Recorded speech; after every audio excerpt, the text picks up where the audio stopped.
So we're going to not do the usual Gemara we do, but today's Tisha B'Av Nidcheh.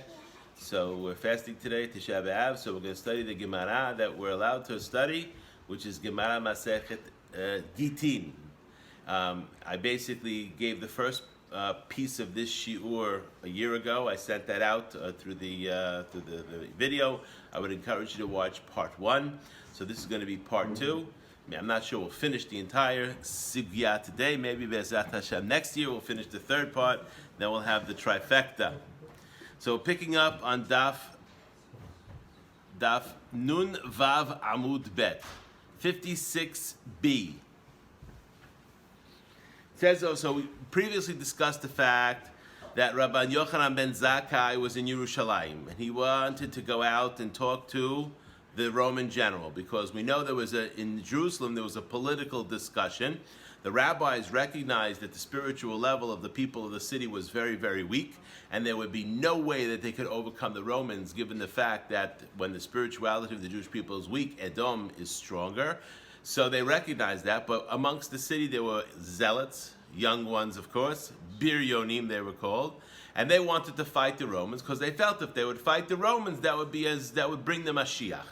So this is what was going on, this conflict, and Rabbi Yochanan ben Zakkai, one of his relatives was the head of the biryonim, the head of the zealots, and he basically said, I want to sneak out of Jerusalem. The biryonim would not let anybody outside the city of Jerusalem because they did not want to negotiate, they wanted to fight.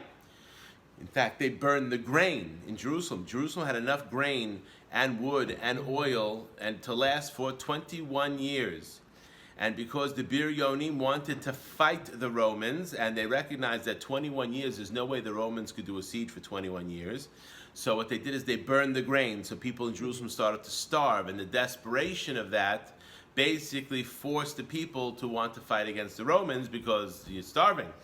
So anyway, so Rabbi Yochanan ben Zakkai wanted to go and meet the general, so he tried to make an arrangement with the head of the biryonim, which was a relative of his, and basically the guy said, I can't, if I let you go out, they'll kill me. So we see even the leader of the biryonim had to be afraid of the people he was leading. Yes, so this you get the understanding of what zealot, not like Pinchas zealot, that's a good zealot. This is not a good zealot. This is extremist and crazy, which the Jewish people, sometimes we have some of those. So what happened was they made believe that Rabbi Yochanan ben Zakkai died. No one was allowed to be buried in Jerusalem. So they put him in a coffin. It was no one could be buried in Jerusalem. The Kohanim lived there. Kohanim Tameh. No one could be buried in Jerusalem. Even nowadays, no one's buried in Jerusalem. They're buried outside Jerusalem. No, that's outside. So what happened was they made believe that he died. They started spreading rumors that he died, and they basically took the coffin because no one can be buried outside. That was the reason they would allow people outside the walls to go bury. The biryonim were Jewish. They understood the halachot on that area. So when they got there, they wanted to make sure he was dead. So they wanted to stick spears inside the coffin to make sure he was really dead. You're going to do nivul hamet. You're going to do a terrible thing to a body of the greatest rabbi of the generation. So they let him carry them out. As soon as he got outside, he went to go Vespasian. And he went to go speak to Vespasian, who at that time was the general. He was not yet the Caesar. And Vespasian basically said, Rabbi Yochanan ben Zakkai said, hello, my king. And Vespasian basically said, based on what you just said, I can kill you. You're guilty of a death penalty in Rome from 2 reasons. Number 1, you're calling me a king. I'm not the king. I'm just a general. And number 2, if I'm the king, why didn't you come see me up until now?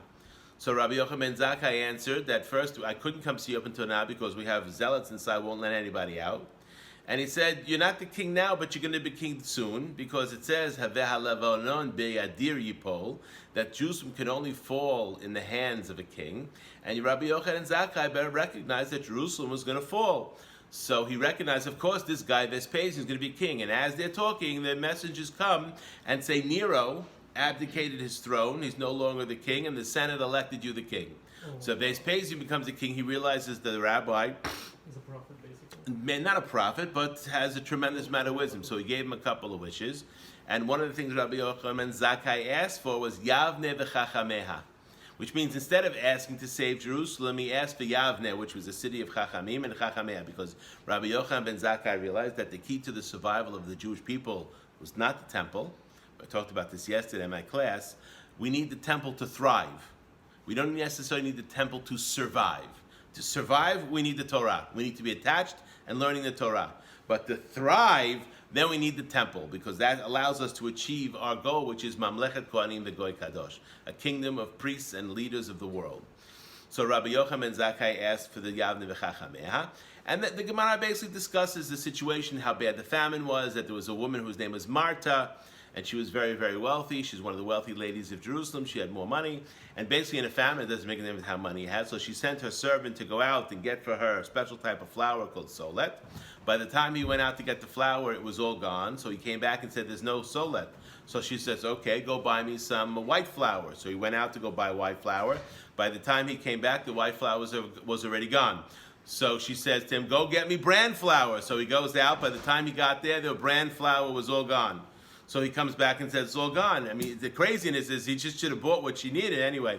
So she basically went out into the streets herself to go get food because she was starving. This is a woman who had never stepped on the streets, ever, and she didn't have shoes on. So she went on her shoes, and in the middle of a road in the good old days, we know the animals would be walking in the middle of the street, and animals didn't wear diapers, so they would their excrement would be in the middle of the street. That's what was common in the olden days, yes? So she walked and she stepped in some animal excrement, and that was, I mean, for her, this is a woman who was, alabaster, having manicure every single day, and based on that, she died. She died based on that. Others say she died for a different reason. She saw a fig on the ground, the dry fig, and one of the things Rabbi Yochanan ben Zakkai had asked for was to bring doctors to heal a rabbi whose name was Tzadok, Rav Tzadok. And Rav Tzadok was special about him 40 years. As soon as he saw the Shekhinah leave Jerusalem, one of the Piyutim we read in Tisha B'Av talks about the galut of the Shekhinah. There were 10 different levels of the Shekhinah leaving Jerusalem. The rabbis appreciated the distance that God was making because of our sins, yes? And so what happened was, when he began to see the distance of the Shekhinah, he started to fast every single day. Forget about Ramadan. He fasted every single day from the dawn until Tzedek Kohavim, every day for 40 years. He lost a lot of weight, obviously. He became very, very ill and sick. And then when what he would do, when they, Rabbi Yochanan ben Zakkai, one of the things he asked for is for the Romans to bring in doctors to heal Rav Tzadok. So they brought in doctors to heal Rav Tzadok. And then what he started to do is he would take figs, dry figs, and he would suck out whatever moisture was in there, because a person who's been fasting for a long time, if you eat very quickly, you get sick and die. We know this from, after World War II, when people were starving and you gave them a lot of food, there was a lot of problems with that. That's when medical literature realized what the Gemara already said many, many years ago. But anyway, so one of the opinions was that Martha found a fig that had been sucked on by Rav Tzadok, and she sucked on the fig, and she died just based on that alone. And that's where the Gemara left over here, and basically says, so now we're up to the next section. It's continuing on. All right, so it says over here, Azal Shadre Titus. So, because Vespasian now went to Rome. Vespasian is now going to become the emperor. So what did Vespasian do? He sent a general to take his place. And who was the general he sent? Titus HaRasha, we call him, yes? And we're going to see exactly why we call him Titus HaRasha over here. So what does it say over here? Vespasian went to Rome and he sent Titus to become in charge of the army. And then the Gemara quotes a pasuk. Ve'amar Elohemu tzur hasayu bo. And he shall say, where is their God, the rock in which they sought refuge? Who is he? So the Gemara is learning this pasuk, which is from Ha'azinu, which is the last speech of Moshe Rabbeinu before he died. Yes, Ha'azinu Hashamayim Ve'adabera, where he's discussing the entire history of the Jewish people. Remember, Ha'azinu was before Moshe Rabbeinu died. This is now 1,000 years later, yes? So the Gemara is saying there's a pasuk in Ha'azinu that's a remez to Titus. What's the pasuk? We're going to see the story. So what does it mean? Where is their God, the rock in which they sought refuge? So the general understanding is, when the Jewish people are suffering, when the Jewish people are being punished, it allows the Goyim to ask, where is their God? Yes? That's what Paro did in the beginning of the Gemara Shemot. What does it say? When Moshe Rabbeinu comes to Paro and says, Shalach et ami ve'avduni, send my nation out. What does Paro say? Mi Hashem.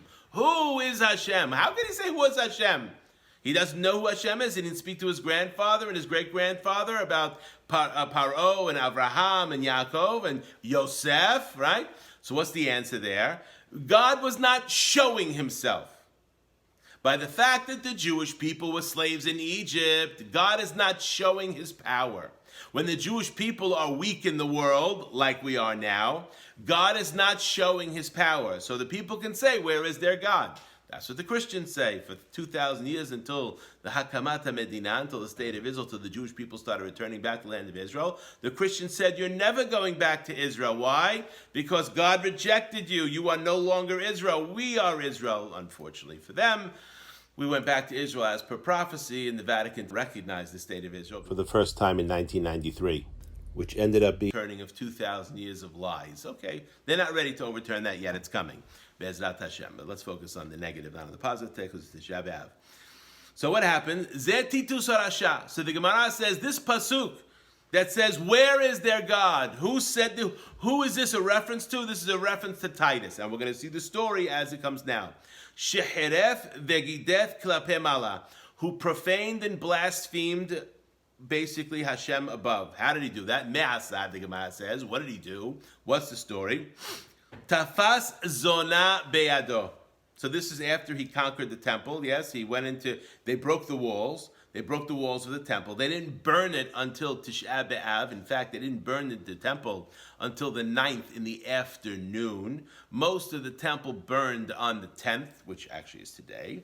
And that's why Sfaradim also, even though there are certain restrictions we have during the 9 days, we continue some of those restrictions even until the 10th of Av, because the temple was still burning on the 10th of Av. But the holiday, but we declared Tisha B'Av based on the 9th of Av, because the first Beit HaMikdash was certainly destroyed on the 9th of Av, and the beginning of destruction started on the 9th of Av in the second Beit HaMikdash. And that's how we get Tisha B'Av for both temples. But what did he do? So they breached the walls, which means they had access to the Kodesh Kodashim. So what did he do? He grabbed a zonah, a woman of ill repute. Yes? V'nichnas lebet kodshei kodashim, and he went into the Holy of Holies in the temple. V'tzia sefer Torah, and he took a sefer Torah, and what did he do? He spread it out.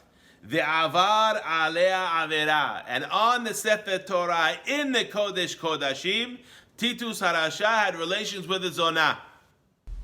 Question was asked whether or not this woman was a Gentile woman, and looking at the Ben Ish Chai, the language is v'hadamar tafas hazona biyado, the language that says he grabbed the zona biyado with her against her will. Lomar afal pishait hazona nochriya, even though this woman was a zona, a Gentile prostitute, hayta yere'a lasot shama avera, but she herself was petrified or terrified to do a sin in that area. V'hu tefasa biyado, and he grabbed her with his hand, v'ichnisa sham bal korcha, and forced her to have relations in the Kodesh Kodashim on the Sefer Torah in against her will. Now, again, the Romans weren't necessarily interested in conquering. What they already conquered.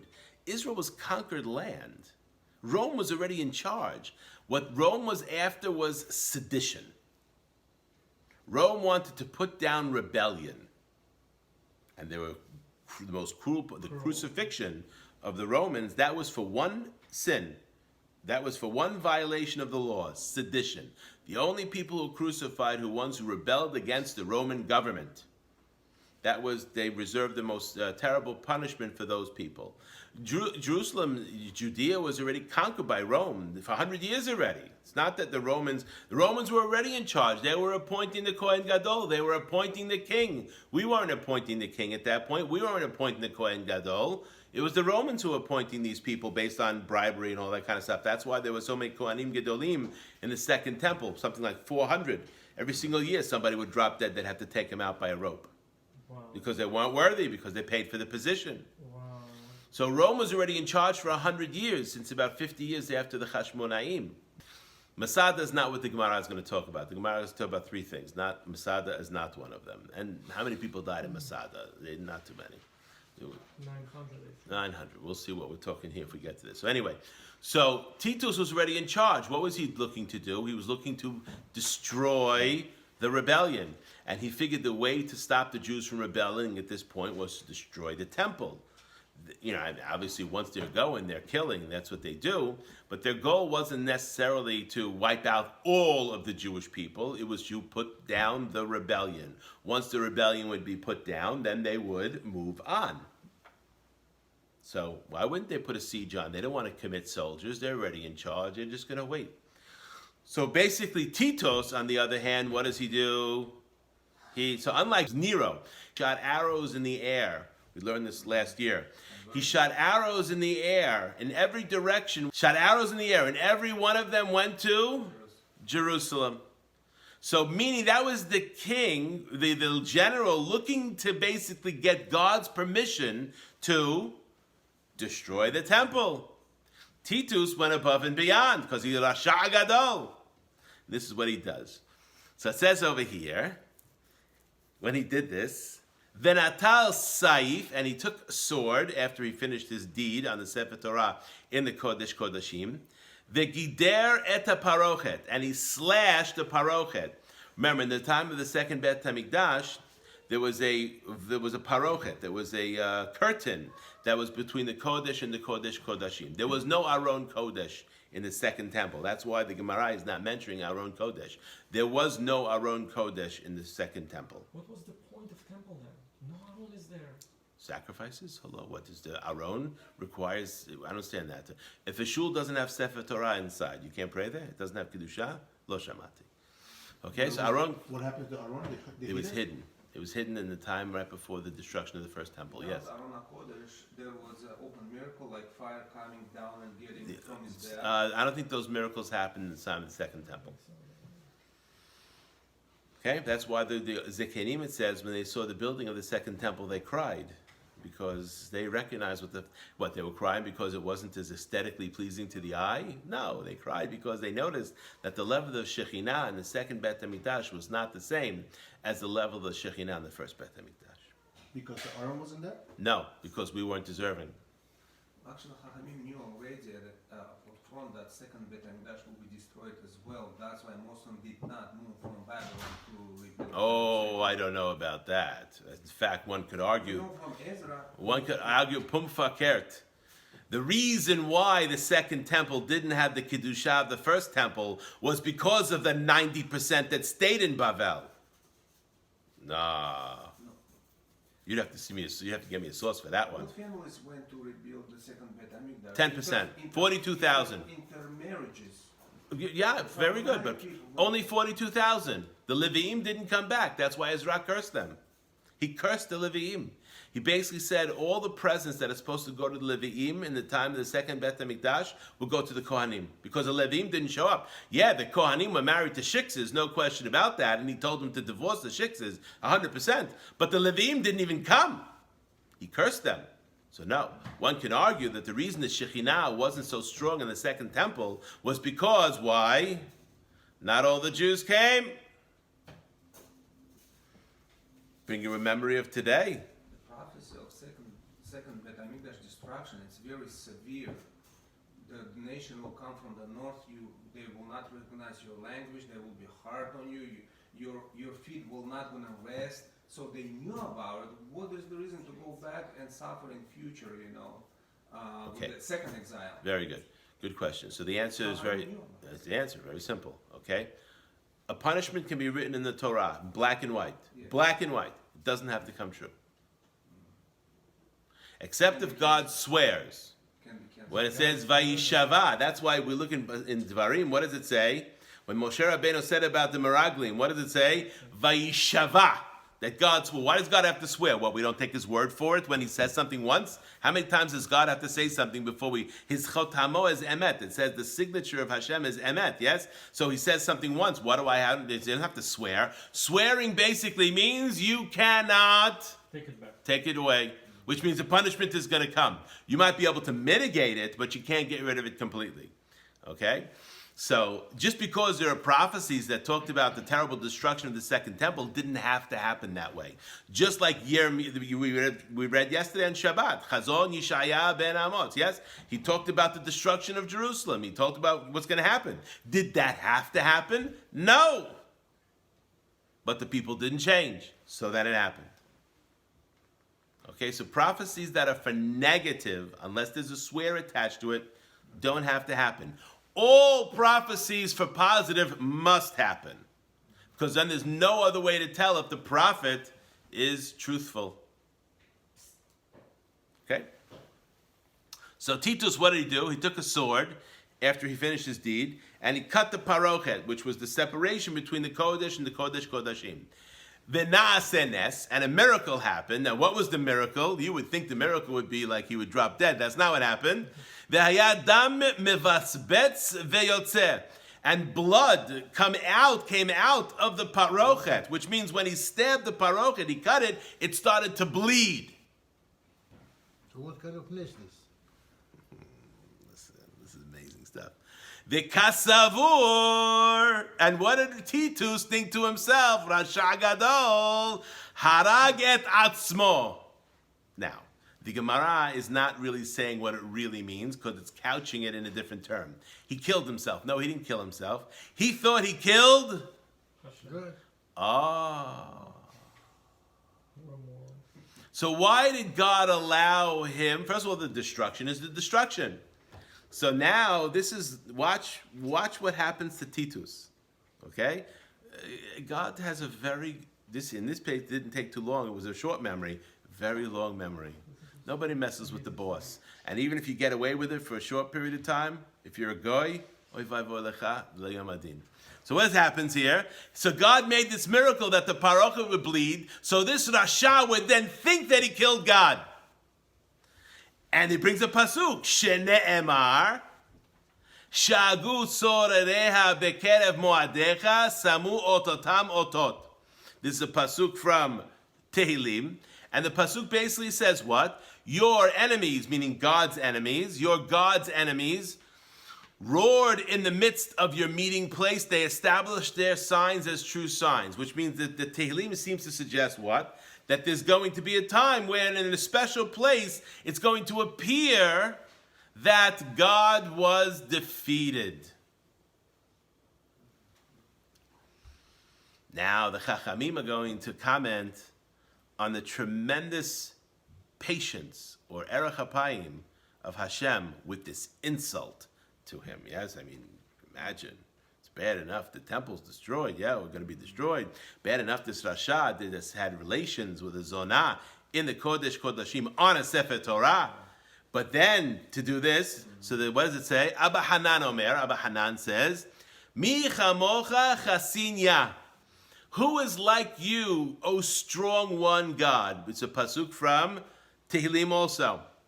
Mi chamocha hasin v'kasher, meaning this is a reference to God's restraint. What takes strength? To beat somebody up? No, that doesn't take strength. Not to beat somebody up. Not to do something that's instinctual, meaning to respond, okay? That it doesn't take strength to respond. It takes strength to not respond. Because at the end of the day, we're animals. Yes, we have to control that animal piece of us. When we respond into our animalistic instinct, then that doesn't take strength. What takes strength is to be able to hold back and not respond. And that's what it says over here, meaning what? Shata shomea niutso v'gidufo shel oto rasha v'shotek. Meaning that you, Hashem, you heard the insult and the blasphemy of this evil man, Titus, and you were quiet.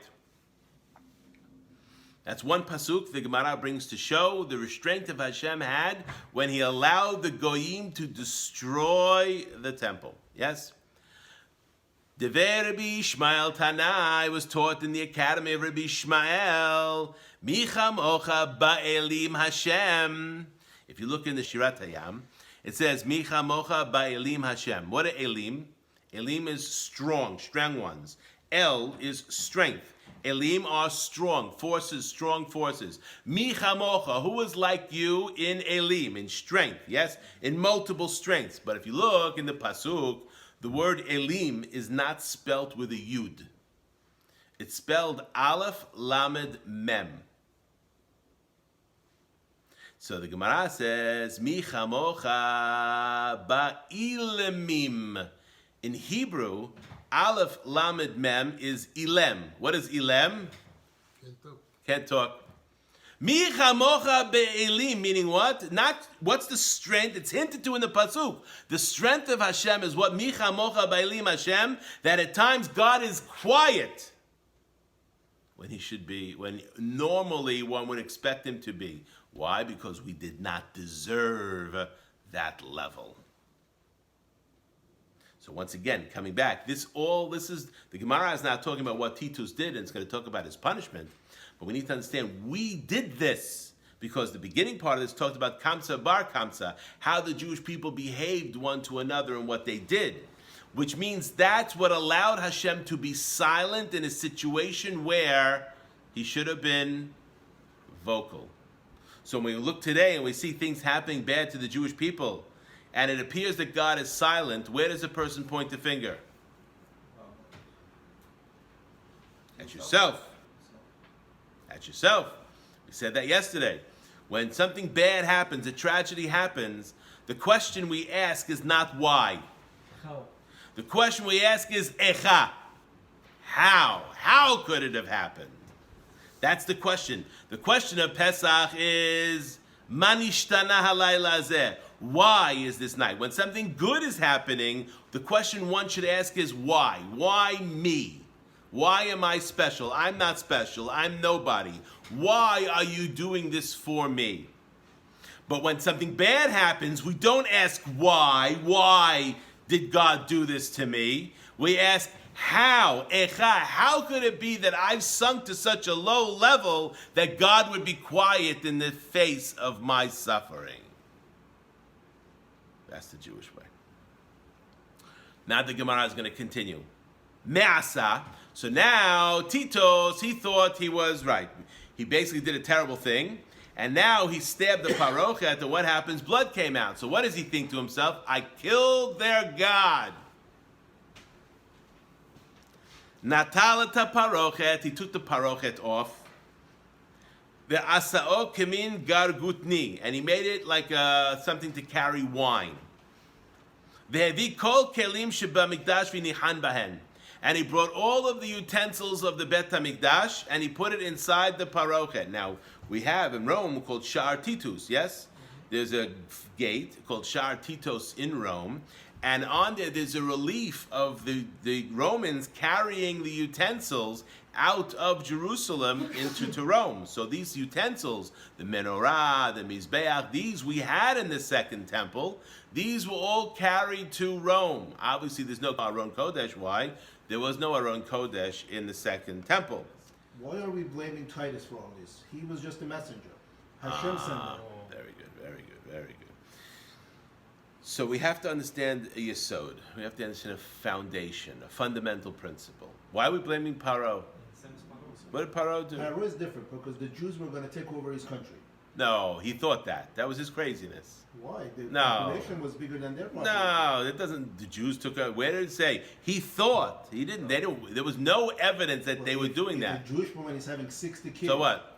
And It wasn't democracy. How many were the? It wasn't a democracy. I understand, but population-wise, So what? he had a reason. Who had guns? Egyptians. Yeah, the Jews didn't have guns. Okay, let's leave that for a second. But why is Titus being blamed? I'll for tell it? you why. So the way it works is like this. When there's an evil decree, we learned this from the Gemara before about Nero. Actually, he sent the arrows. Meaning what? There's a decree that goes up, an evil decree that the Jewish people have to be punished. Okay? You, the goy, don't have to be the one to do it. If you volunteer for it, then you can get punished. Which means the decree is thrown up in the air. God didn't command Titus, go destroy the temple. He didn't command anybody. He left it to be destroyed. You go ahead and destroy it. Oy vavoy lecha. The Jewish people right now, for whatever reason in God's world, are not entitled to have a temple on the mountain. Yes? But that means the Arabs are entitled to have a mosque? Where's that written? Efo katuv. You put something there and you prevent the Jewish people from going back? Oy vavoy lecha. The Gemara even says this. Woe unto the nation that prevents the lion and the lioness from going together after 2,000 years when they want to be together again. So right now they hold it, but they should recognize that that's it's not in their best interest to be doing that. Atid liten et adin. They will be punished. Just like Paro was punished, just like Nebuchadnezzar was punished, just like Nebuzaradan was punished, just like Hitler Yamach Shemo was punished. All of these goyim that come to stand up against the Jewish people, they get theirs. And the Gemara is going to talk about this. Okay? But so it's like a decree is thrown up. You, person, not you, Chas v'shalom. A Gentile Rasha steps up to the plate and takes it? Okay. That's how it works. So he took all the utensils, V'hoshivan b'sfina lelech lishtabeach be'iro. And he took him in a boat, because to go from Israel to Rome, easiest way is by boat. Especially if you're carrying lots of utensils, yes? These are heavy, they're made out of gold. You're carrying along the way, the land route to is much, but to take by boat, this is doable. So basically put all the stuff on a boat, and he took it to Rome. Shene'emar, again, we see the Gemara is looking to bring remez, proof, from different pisukim of everything that's happening here, which means all of this was foretold. And that message, of course, is for the Jewish people. Hello, it's written, this is what's going to happen. The fact that it happened means what? You didn't catch the message. Uchen ra'iti reshaim kivurim vava'u. I saw wicked men who deserved to be buried, and they came and they came. Now, the Gemara is really going to learn this pasuk in a very, very strange way. It's going to take a lot of change, a lot of letters. Umimekom kadosh yalechu, and they departed from that holy place. V'ishtakechu ba'ir asher kenasu, but eventually they will be forgotten in the city regarding which they had indeed done in it. Meaning what? This pasuk is from Kohelet, okay? And basically what the Gemara is going to do is change certain letters to make the pasuk fit with our story. Again, this is all drasha. This is not, this is a drasha, but this is allowed to do. Al tikre kivurim ella. Don't call it kivurim, ella kivutzim. Don't call it kivurim, call it kivutzim, which means change the tzadi for a resh. Okay? Al tikre ishtakechu, don't read it as they were forgotten with a kaf. Ella veishtabehu, and they were praised. So the Gemara is taking this pasuk, changing two letters, and based on changing two letters, changing the entire meaning of the pasuk to be a remez for what happened with Titus. So what happened later? We're going to see. So right now he's the king of you-know-what. He's going back to Rome to show that he defeated the God of the Jewish people. Now the Gemara continues, Ika de Amre, others say, meaning what? That you don't have to do this switch with the Pisukim like this. You don't have to switch letters. That's a little far-fetched. Kivurim mamash. No, they were really buried. Meaning what? Could be translated better. Da'afilu miled meteran itgalya lehon. For even hidden things, values hidden for the Jews, which were buried, the Romans were able to reveal them. Just like what happened in Mitzrayim. But the opposite. By the Egyptians, they buried their valuables so that we shouldn't find them. But in the Choshech, we found them. The opposite happened. We buried our valuables during the time of the siege, and the Romans found them. Could it be by valuable they mean the... Yes, the utensils of the temple. Not the utensils, but the actual mizbeach? Yeah. Everything. Yes. The aron? So if you're being in siege and there's no more animals to sacrifice, yes, there's no more sacrifices, right? And you know the goyim are coming in. What do? You hide the utensils. So they buried them, which means the Romans found them. Not taught. How could you bury? They find them.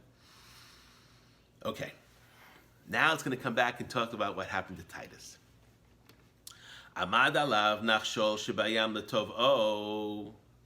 Right away, a hurricane comes in the ocean to drown Titus. Why? Because he had the nerve to say that he defeated God. What does Titus learn from this? It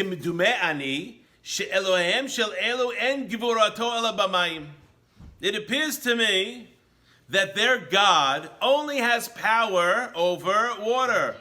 Mabul, Kriyat Yamsuf,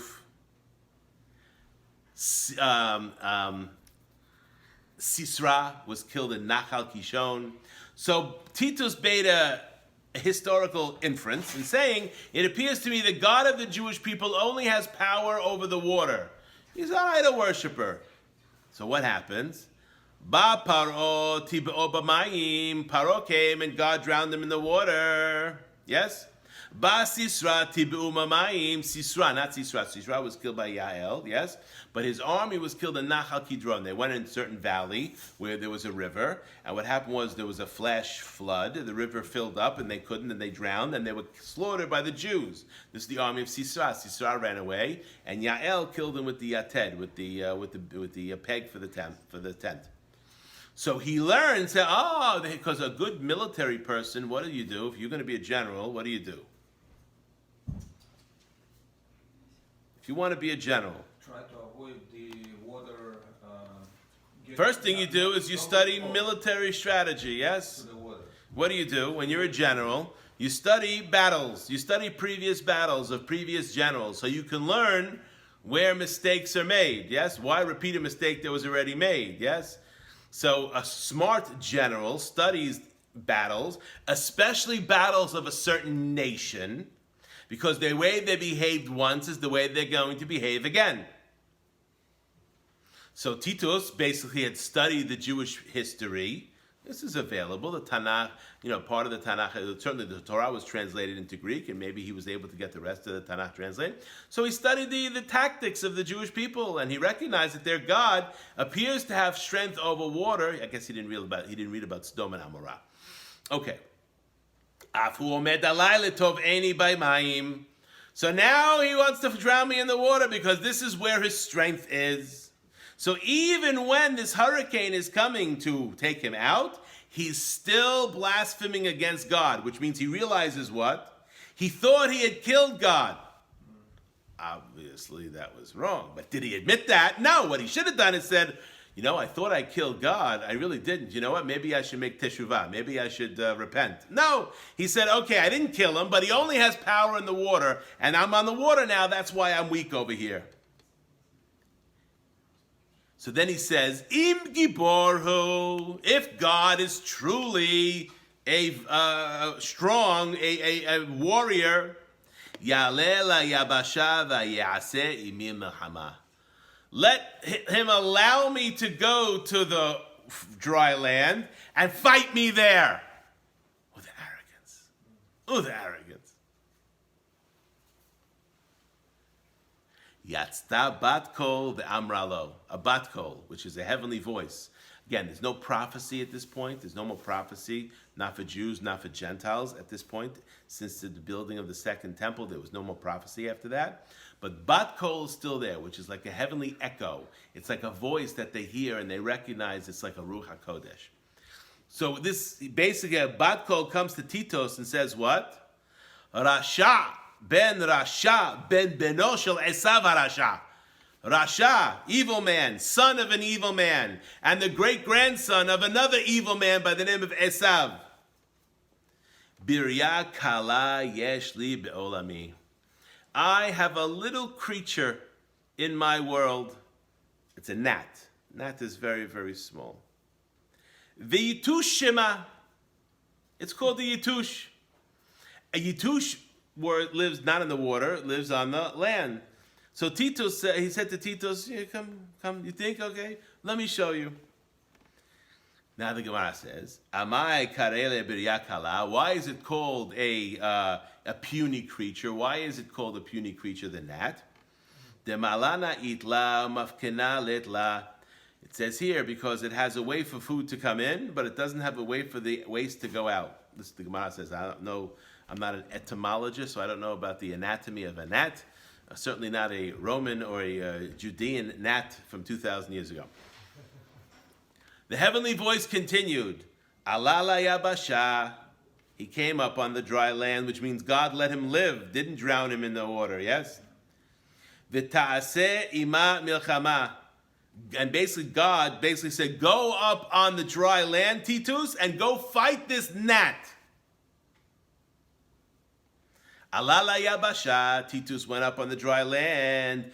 Ba Yitush v'nichnas behotamo. And the gnat went into the nose. Now there are medical conditions that we know of today that are caused by various parasites. I mean, the Gemara is calling it a gnat, yes? Maybe, I don't know, I can't say for sure, but we recently read a couple of weeks ago about this girl that went swimming in a freshwater place, yes? And an amoeba went inside, right, and caused her to have a brain abscess and die. Wow. Okay? There are things that we know. There are certain parasites because in the nose, if you go up, there's something called the cribriform plate. It's very, very thin bone that's between the nose and the brain. Now, that doesn't allow things to go through, but there's certain things that get through the cribriform plate. When people have to have surgery for the pituitary gland, which, if everybody knows where the pituitary gland is, it's basically, if you have your brain, right, make believe it's your brain, the pituitary gland is here. Wow. How do you get there? Going this way, you're going through kindergarten and nursery and high school and you're going to take away all your, if you were a doctor beforehand, you're lucky if you can, be Ocasio-Cortez. So what happens? So the way they do surgery is what's called transsphenoidal surgery. They go through the nose, and they go through the sphenoid bone, which is that cribriform plate, and that's how they operate on those areas of the brain, because you can access them through this. So what this is talking about, this is anatomically 100%. It didn't go through the nose? It went It through didn't the go nose. ear? No, nose. You're thinking about Star Trek. They put creatures in our bodies. You're thinking about Star Trek, and they can't put him in his ear. How did Hashem convey all these messages to him? Bat kol. Bat kol. It's called a bat kol. It's a type of Ruach HaKodesh. So he had Ruach HaKodesh, Titus? He was given it for the purpose of getting his punishment. Really? Just to give it to him on the hand. Just to let him know. You think you're so smart. Watch this. So what happened? Alala yabasha ba yitush v'nichnas bechotamo. And it went inside his nose. Now, why nose? If we want to do a little drasha, I can't do too much drasha over here because then it gets a little too much fun for Tisha B'Av. Why the chotam? Why the nose? What's unique about the nose? Neshama. First neshama. Good, nose. yeah. All right, good. Nose. What else? Havdalah we do on Besamim. Why do we do Havdalah and Besamim? One of the reasons is because you smell when person Shabbat leaves and Neshama Yetera leaves. It's like a type of death that happens to a person. When the soul leaves the body, it's a decline, which is a type of death. So for a person to wake up, what do? You give them something nice to smell and they rejuvenate themselves. We see on fast days, you'll have in the afternoon, somebody's going to be walking around with snuff over there because people are feeling weak and exhausted and dehydrated. And they do a little, it wakes you up a little bit, yes? If, the old days, you have ammonium salts, you put it under a person's nose who passes out, like you see in the movies, the old movies, yes? So we see the smell is a very, very powerful thing. But the key about the smell is the only one of the 5 senses that Adam Harishon did not sin with in the Etz. He saw the tree, she heard the snake, saw the tree, she touched it, and she tasted it. The only thing she didn't do is smell it. Now you might say, well, maybe it was an apple. It's not an apple. Apples is not what it is. It's a tapuach. Modern Hebrew, tapuach is an apple, but that's not correct, okay? Ketapuach ba'atzei hayar. What's that talking about? In Shir HaShirim, it talks about sedeh tapuchim, a field of trees of tapuchim. And it talks about the smell. I've never been in an apple grove, but I don't think there's a tremendous smell from an apple grove. So what is that tree? So according to many of the poskim, and certainly according to the Sod, it's the etrog. And imagine if you go through a field of etrog, you know how etrog smells. That has a smell. So etrog has a smell. So according to some opinions, the tree of the Etz Hadat was etrog. That's why we take it on Sukkot. But I won't say any more about that right now. So the etrog, so Chava could have smelt it, but she didn't. It's not edible. What's not edible? Etrog. What's not edible? Of course it's edible. As it. You put a little sugar on it. Some people like sour. The kids like sours. What are you talking about? When I'm a kid, I'm like, what? I would never want. I want something sweet. You have to cook it. Not by itself. There are my son used to suck on lemon. So at the end of the day, there are people who like sour, and that's their thing. And personally, that's not mine. But there are people who like that. But the etrog is first of all, don't forget, eating is a combination of taste, texture, and smell. That's how we get pleasure out of what we eat. I don't want to talk about that too much because it's Tisha B'Av when fasting. Okay? But why did it go through the Chotam to say, you Rasha, the one place Adam Arishon didn't sin? This is where this gnat is going to go in and is going to give you trouble. Watch what happens now. 1 second, going back to the throat. If it does have a smell, that means they smelled it. They didn't. It doesn't say in the Pasuk. That means it wasn't a throat. No. It's the opposite. No. If you had a smell. What would be the shevach? What's the praise? If it had no smell and you didn't smell it, there's no praise there. Right. Right? So the fact is that it had a smell and you didn't smell it. That's why that sense was protected from the sin of Adam. Why?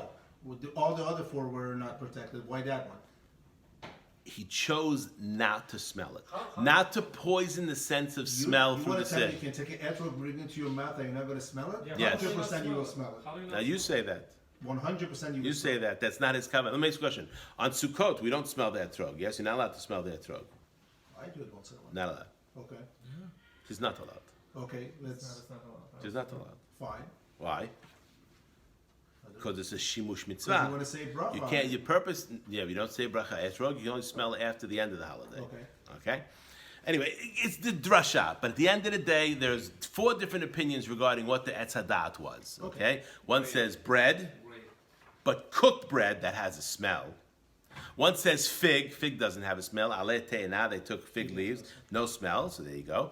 The other one says geffen. That has no smell. She squeezed it into wine and made wine for him. And the other one says etrog. And according to the soda, it's etrog. So the etrog has that smell. It's the smell of Gan Eden. This is the smell that Yitzchak smelled. Man, what did it happen?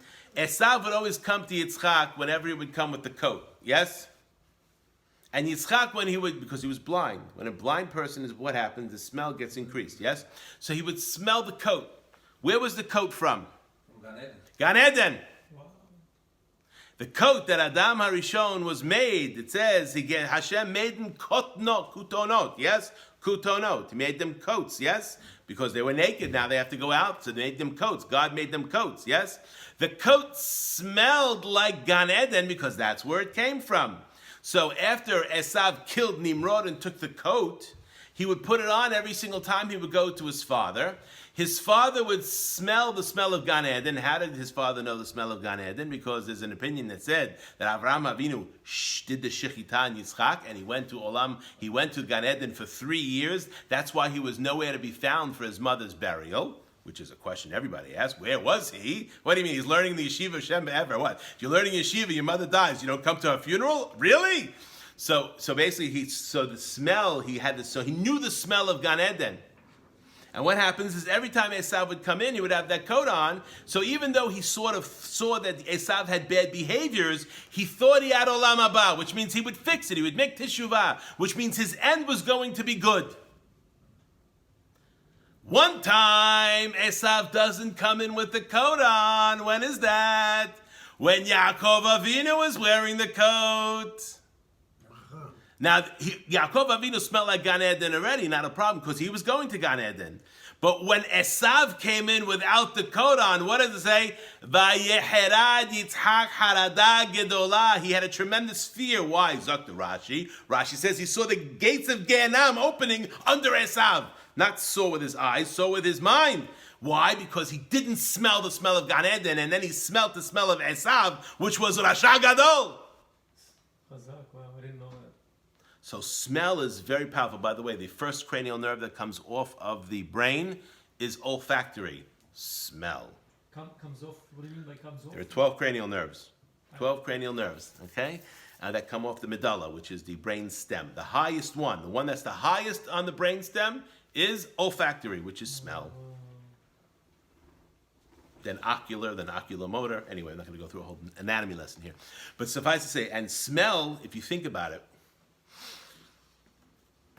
you smell something, it connects to a memory. If there's something that there's certain smells, You remember forever. there's a direct connection to memory more than any other sense. Touch is not that. It's not like that. Sight, no, it's a deja vu. Maybe you think you saw it before. It's not powerful. Hearing, not really. I mean, you hear tunes on Kippur and Rosh Hashanah. It brings back a little bit of memories of what it was like before. Music can do that a little bit, but nothing is more powerful than the smell. So that was a sense that was protected from the sin of Adam Harishon, according to the opinions that say it was either etrog or bread. And that's why we do Havdalah with the smell. That's why the smell causes a person to come alive. Why does it come alive? Because the only sense that did not evolve in the death of Adam was smell. It's a drasha. Ain't sholim ala drasha. You don't have to accept it. It's okay. It just fits a lot of things nicely together. But Titus, so you don't have to say. He went into his nose because that's the easiest way to get to the brain. Kol hakavod, done. Now, nafal hola drasha fell. Anyway, let's continue on. The Gemara doesn't say what I just said, by the way. That was parenthetic.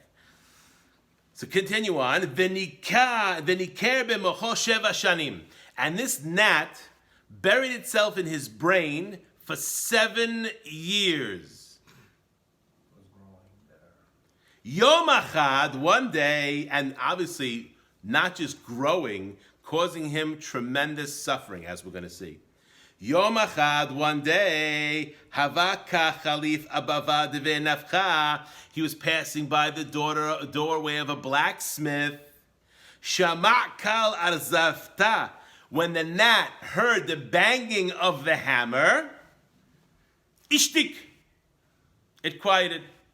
Means it was making noise. Not only was it eating his brain, not only was it causing him pain, it was also giving him a noise, a ringing noise that was annoying him. There's something called tinnitus. It's not as bad as what he had. Tinnitus can drive people crazy. It's a constant ringing in the ear. Unfortunately, you have it. Very few medical treatments for it. They can do nothing about it, and if it's low enough, you sort of get used to it to some extent, but it's always there. Okay? Imagine if instead of being tinnitus low level, it was a higher level. It makes a person mishuga, makes you crazy to have a constant sound or goes up and down. It's a different sound, and you know it's inside your head, and you know it was caused by a bug. It was caused by a bug? Yeah, women can give birth to children because something's growing in them, and a man is never gonna do that. We're never going to allow something to go in our bodies, grow, so it can come out a small orifice. That's just not gonna happen for a guy. Yes? Would you do that? Not exactly. Nah, you have a headache every night after that. Okay? So, but see, this went into his head. There's no way out. There's no way out. And maybe that's the remez the Gemara said about the fact that it has a way in but no way out. Maybe perhaps we can say that brought up this whole thing about the gnat. It's unique. It has only takes in, doesn't take out, which means it gets in but it doesn't come out. Which means it's going to be there for his life. There's no cure for this. Amar ikata kanta. So Titus right away says after 7 years, there's a remedy. I have a solution to my problem. What does he do? Every day he brought another blacksmith to come and bang the hammers. And what happened? Every single day he would do that, the gnat would stop. So he got a little bit of relief while they were banging the hammers. But what does that tell you? The alternative was so much better. Meaning, a banging, if you hear when you bang a horseshoe with an anvil, that is a hard sound to hear. That sound was more comforting for Titus than the sound of the gnat inside his head. So he was willing to hear that sound, not the sound of the gnat. But what happened? When a guy would come and bang the hammer for him, he would give him 4 zuzim. He would pay him. He has to pay him? Why does he have to pay him? I don't understand. He's a king. He's not. He's not a king. When this happened, he went crazy. Oh, really? He lost his position to the point where he'd have to pay a simple Gentile to come and bang for him. He's not a general. Even though it says Titus, I think, was one of the emperors later on. I don't know, maybe Roman history. Well, I think Titus was one of the emperors, no? Maybe it's another Titus. Could be. I don't know. Anyway, continuing on. So a Gentile, what he'd have to do? He'd have to pay 4 zuzim. 4 zuzim is not cheap, okay? Tre zuzeh is what you buy a kid, a goat, yes? Arba zuzim would be 2 goats, yes? With Chad Gadya from Pesach story, yes?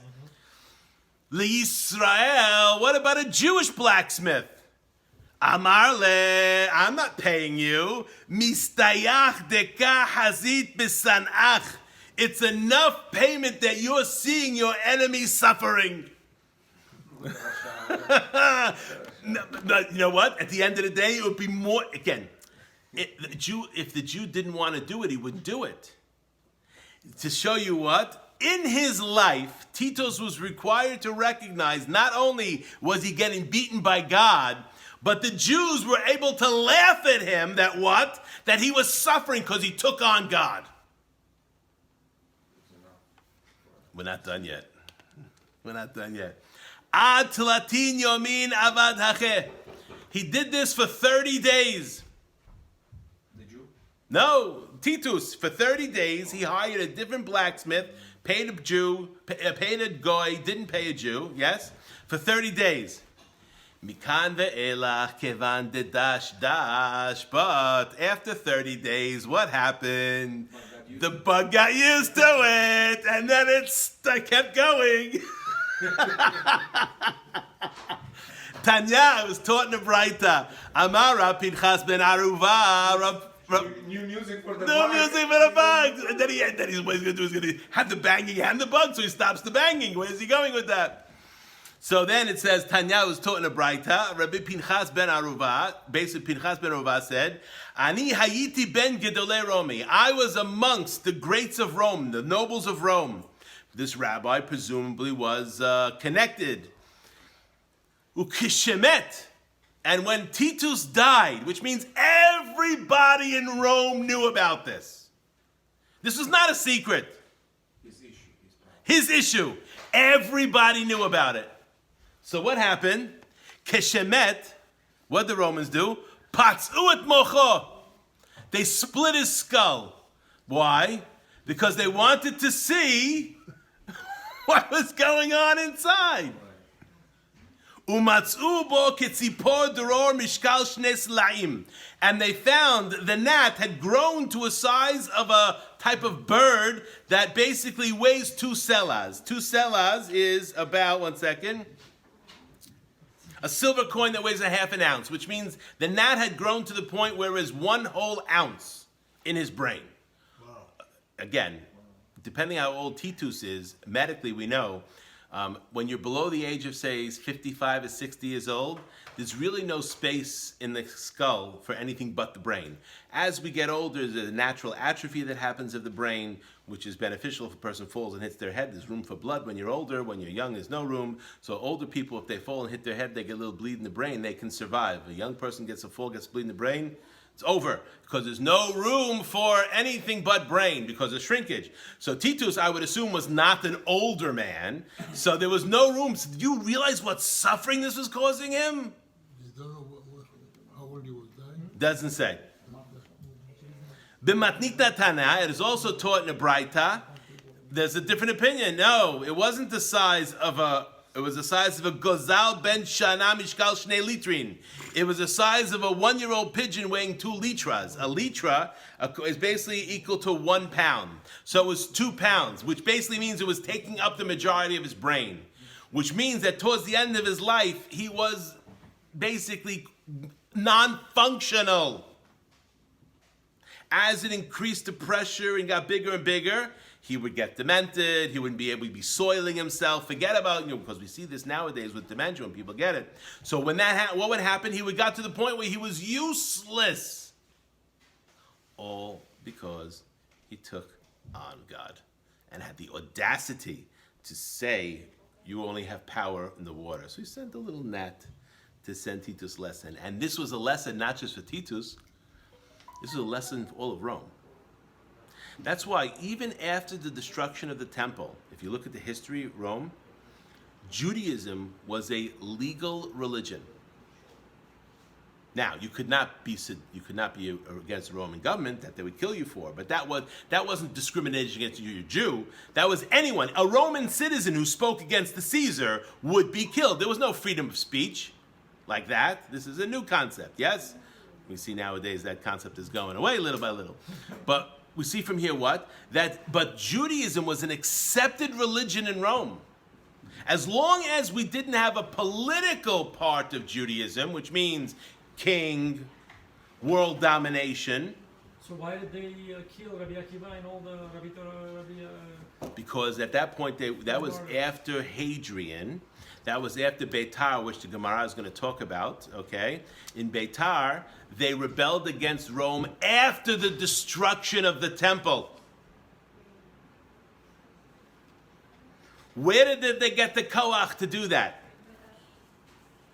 So Rome thought, if we destroy the temple in a very, very strong way, they're going to not rebel anymore. Whether they'll survive or not as a nation, we don't know, but at the end of the day, they'll be done.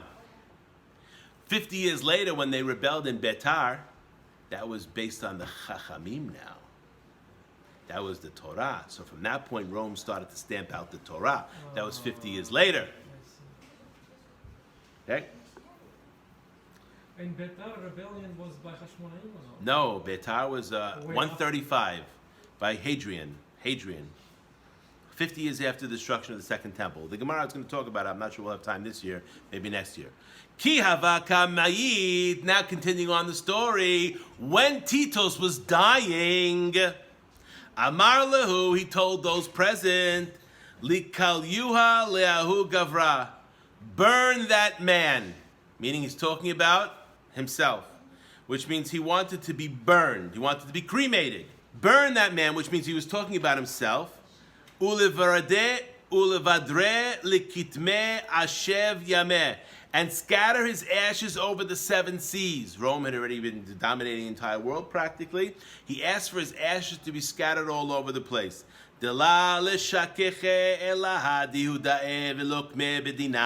So that the God of the Jews will not find him and stand him in judgment. Which means he recognized that even though he was suffering for 7 years, that was nothing compared to the suffering that was going to happen after.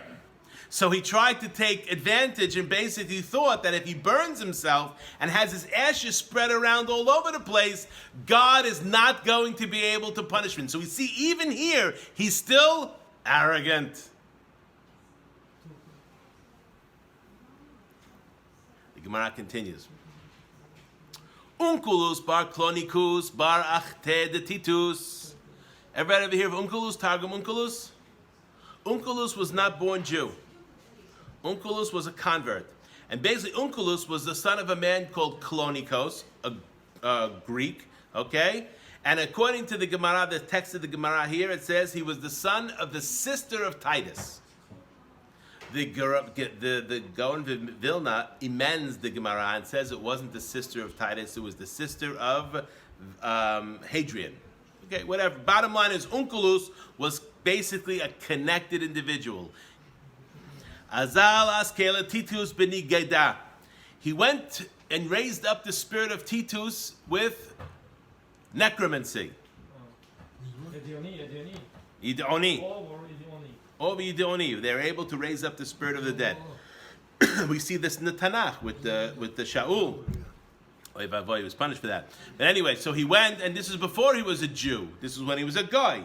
So he went through this way to raise up the spirit of Titus. Why did he want to raise up the spirit of Titus?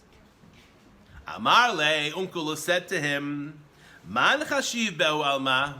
Who's important in that world?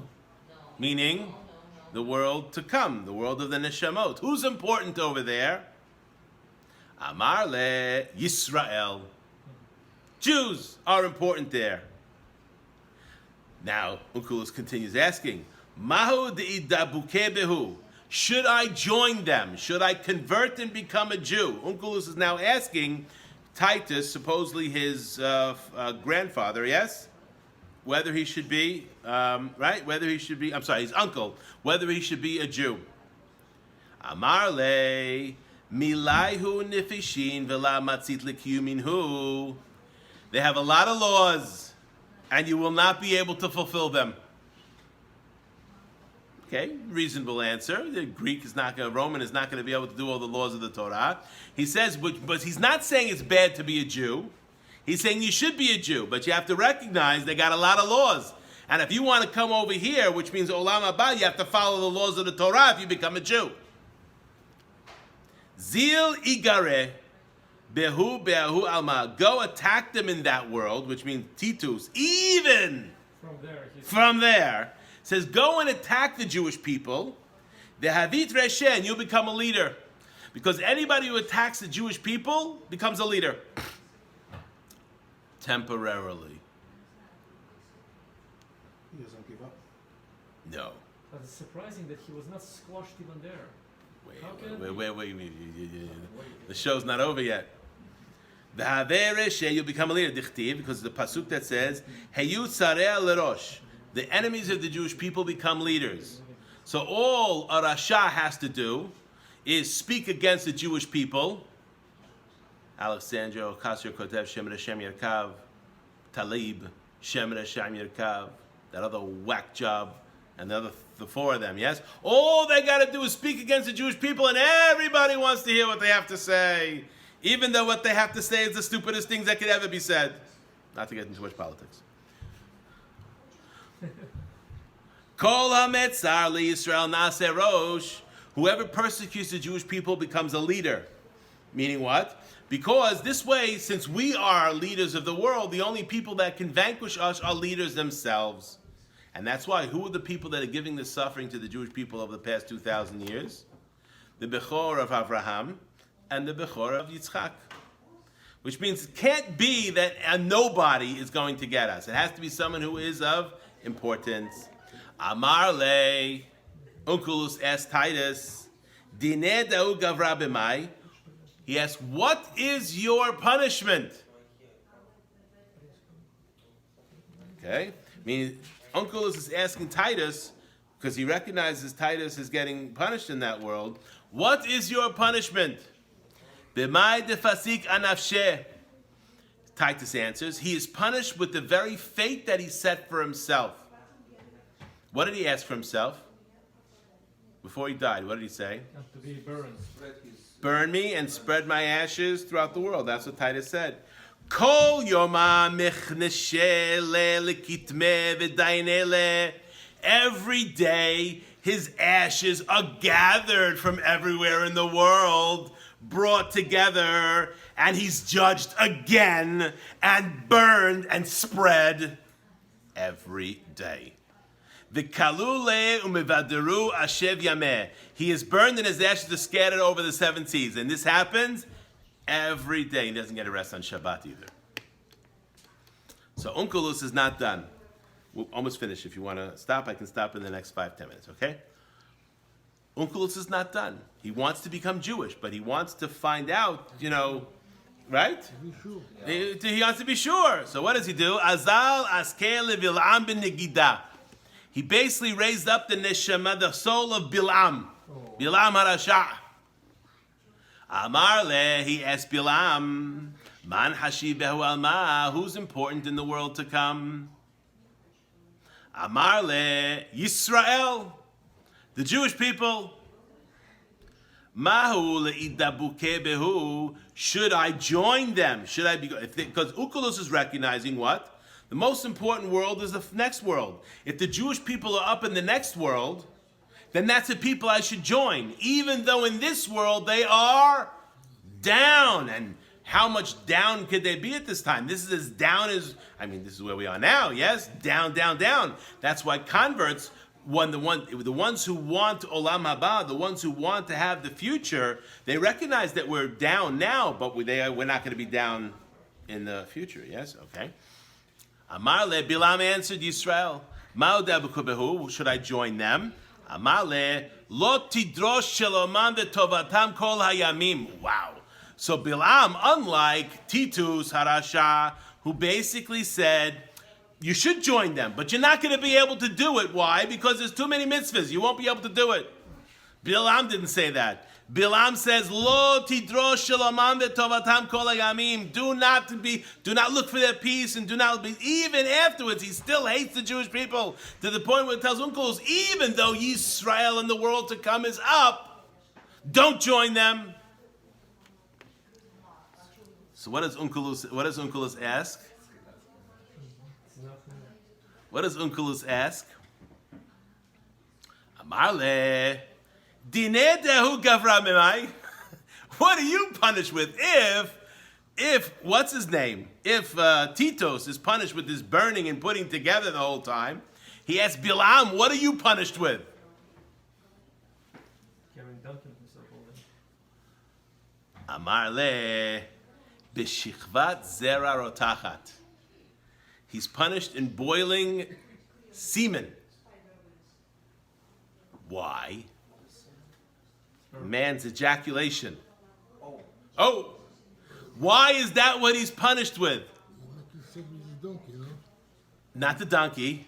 Because what did he do to the Jewish people? He caused the death of all those Jews because of Shechvat Zera, the Jewish people having relations with the Goyot, yes? So he's punished in Olam Haba with semen that is rotachat, boiling semen. That's Bilam HaRasha. We got one more. We got the big three. We got one more. Paro is next. Let's see who we think this is. Azal aske b'negida leposh Yisrael. So basically, Unculus asked two goyim, one Titus and one Bilam.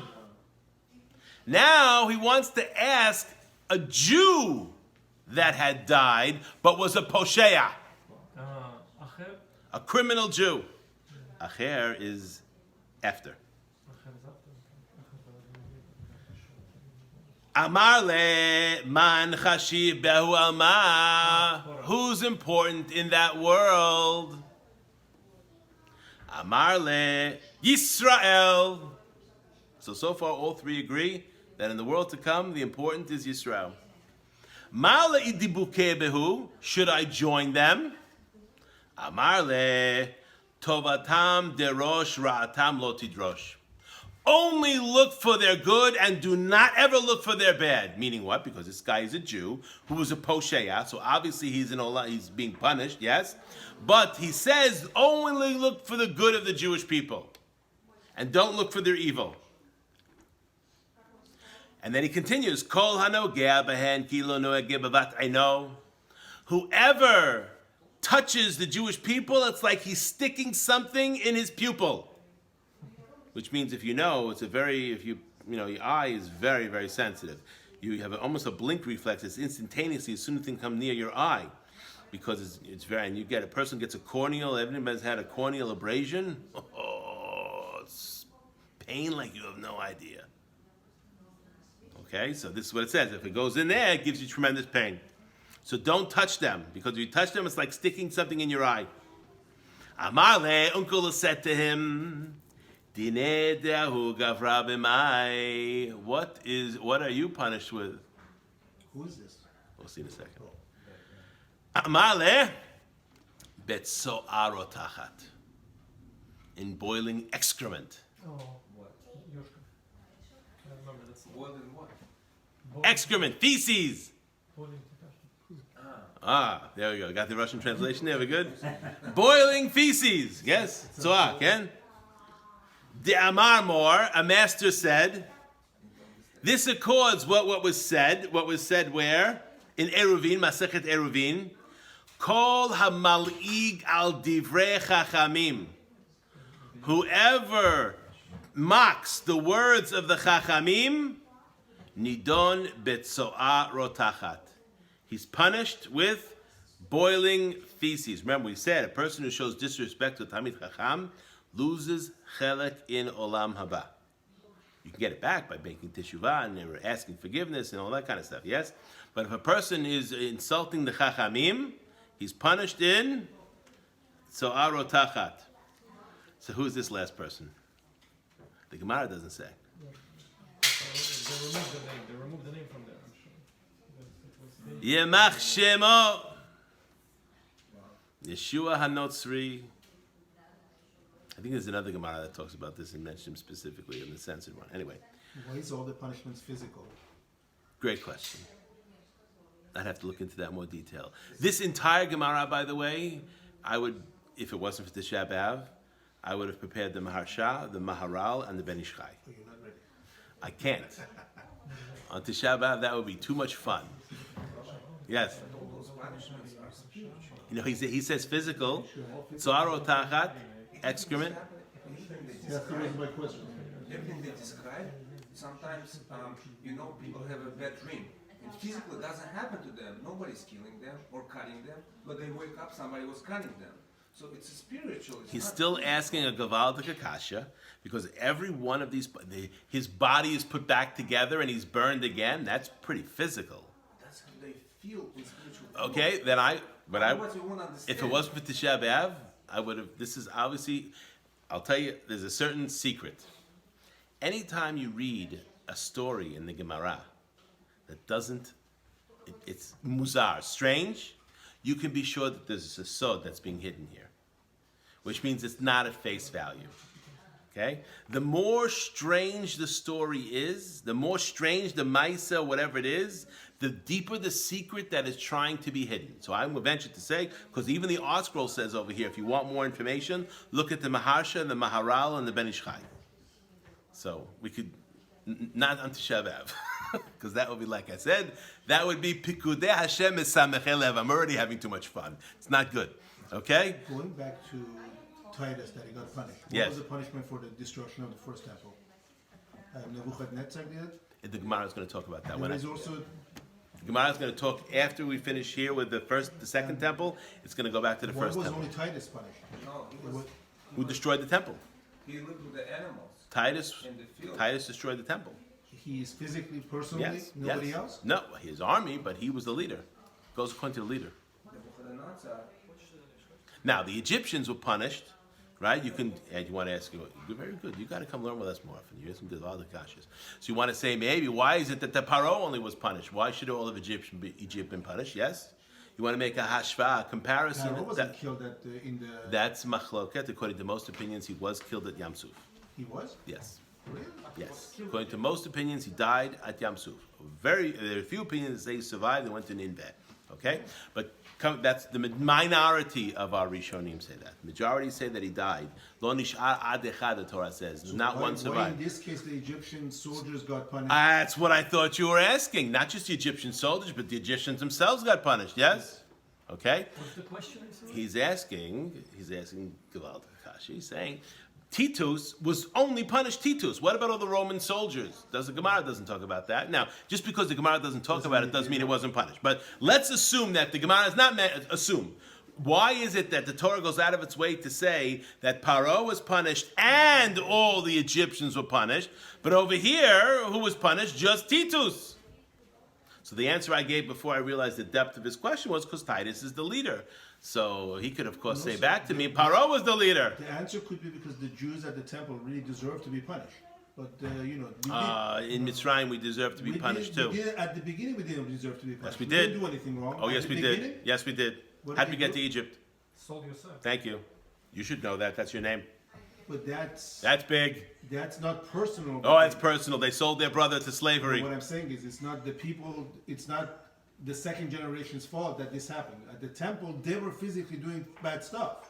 Yeah, I understand. What They you're were. The Jewish people in Egypt, they adopted all the culture of Egypt and they Only- assimilated, except with marriage, but they completely swallowed up the entire culture of clothing Egypt. also, no? So we can't say that. The Jews were not innocent. Nashim tzadkaniyot, yes, the women were good. But they had Men, no rules to follow back then. Nobody told them not to no, do those Abraham, things. Yitzchak, and Yaakov, there were rules. They knew the rules. Yeah. Yes, they didn't do Brit Milah. They knew they could have done Brit Milah. They didn't do Brit Milah. They Okay? would have done it in Laza? Well, why not? in Egypt, they haven't done it. Dr. Grossman, in the desert, Hashem didn't tell us because of Sakana Nefashot. In Egypt, they were working Desert like is slaves. sakana, yeah, but they weren't working like slaves in the beginning.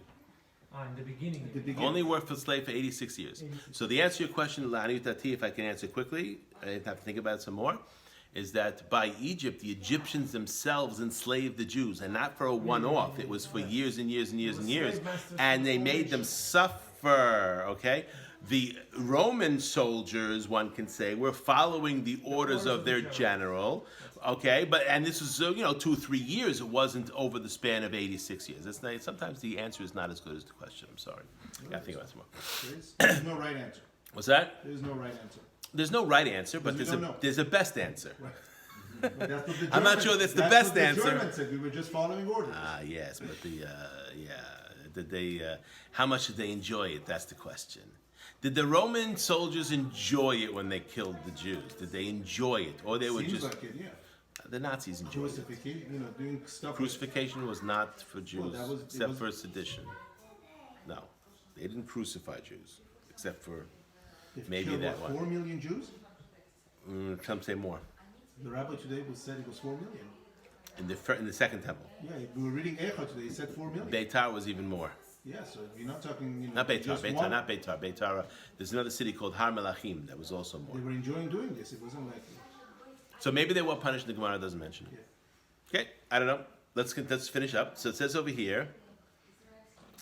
So the Gemara makes a point of the difference between the response of Bilam and the response of the sinner of Israel. It's Poshea Yisrael. That's what it calls him here. Tahazeh, which is very interesting. What is Tahazeh? Come and see. The Gemara, 99.9% of the time, uses the term Tashema. Come and hear. Where do you see the term Tahazeh? Come and learn. Come and see. Come and hear, Tashema, is what the term the Gemara uses at 99.9% of the time. This is, Tachazeh is an unusual term in the Talmud, but a very common term in the Zohar.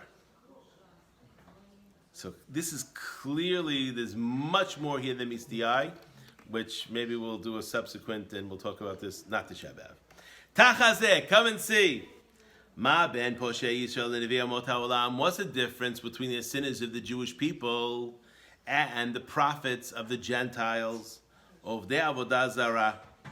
One is worshiping idol worshippers and the other one's not. So the idol worshippers, which is Bilam, he said, do not look for their peace. Even though he knows the truth. He knows the truth.